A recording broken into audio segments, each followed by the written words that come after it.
আসসালামু আলাইকুম সবাইকে। আশা করি সবাই ভালো আছেন। আলহামদুলিল্লাহ আমিও ভালো আছি। তো আমি আজকে রান্না করলাম, ওটা আপনাদেরকে দেখিয়ে দেবো। তো এই তো দেখুন, এখানে হচ্ছে কচুর ছড়ি কিংবা ছড়া কিংবা কচুর মুখী, এক একজনে এক এক নামেই ডাকে। তো আমরা কচুর ছড়ি বলি এখানে। তারপরে তো এইটা একটু ভাপ দিয়ে নেওয়ার পরে ভাপ থেকে পানিটা ঝরায় ফেলছি। এখন আমি মশলা কষাই নেব, কষার পরে ওগুলো দেব। তো এখানে আমি অল্প কয়েকটা চিংড়ি মাছ দিয়েছি, কারণ আমার ঘরে অ্যালার্জির সমস্যা আছে, যার জন্য আমি অল্প কিছু দিয়েছি। তো আপনাদের কাছে যদি সমস্যা না থাকে তাহলে বেশি দিতে পারেন, তাহলে ভালো হবে। তো তারপরে তো কাঁচামরিচ আমি ফ্রোজেন করে রেখেছিলাম বেটে, যে ওটা এখন দিয়ে দিলাম, সঙ্গে একটু আদা রসুন বাটাও দিয়ে দিয়েছি। তারপরে একে একে আমি এখানে সব মশলাগুলো দেওয়াই কিন্তু শেষ করে দেব। এই যে দেখুন, অবশ্যই কিন্তু খেয়াল করবেন, খেয়াল করলে বুঝতে পারবেন এখানে আমি কী কী দিয়েছি। কথা শোনার সঙ্গে বলার সঙ্গে সঙ্গে কিন্তু তাকাইলেও বোঝা যায় যে এখানে কি কি দিয়েছে। তো সব কিছু আমার দেওয়া শেষ হয়ে গেছে। এখন আমি সুন্দর করে মশলাটা কষাই নেব। কষাই নিলে যখন আমার কষানো হয়ে যাবে, শুধু তেল ভেসে উঠবে, তখনই কিন্তু আমি সেই কচুরিগুলো এখানে দিয়ে দেব। তো এই তো দেখুন, মশলা থেকে কিন্তু তেল একদম বাইরে হয়ে আসছে।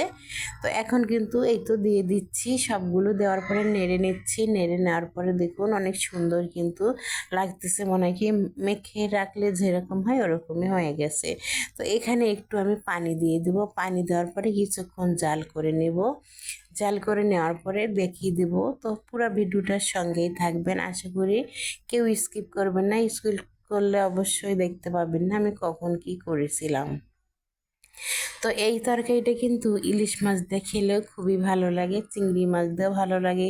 তো আমাদের কাছে ইলিশ মাছ ছিল না, যেটা ছিল আমি ওটা দিয়ে রান্না করার চেষ্টা করেছি। তো এই তো কষার জন্য পানি দিয়ে আমি ঢাকা দিয়ে রেখে দিয়েছি। রেখে দেওয়ার পরেই এখন ঢাকা দিয়ে রাখার পরে তো অনেক সুন্দর, আমার কাছে দেখতে খুবই ভালো লাগে এটা তরকারিটা।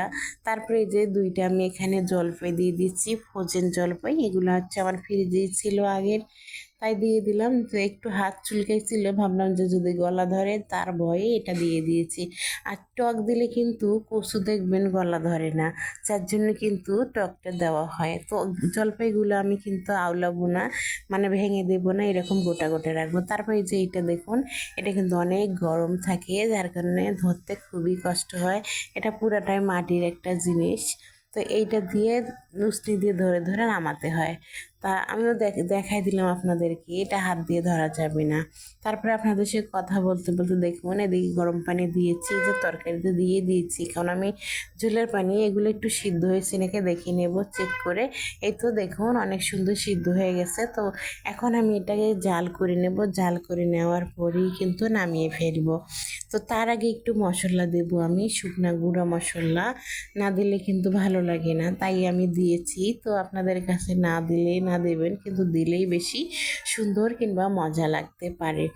একটা কথা আছে না, যত মশলা দিবেন ততই স্বাদ বাড়বে, এটাই আর কি, এরকম। তো তরকারিটা কিন্তু আমার রান্না হয়ে গেছে। কার কার ভালো লাগছে অবশ্যই কমেন্টে জানাবেন আমাকে। আর যদি খারাপ লাগে সেটাও জানাবেন আমাকে কমেন্টে, আশা করি সবাই জানাবেন।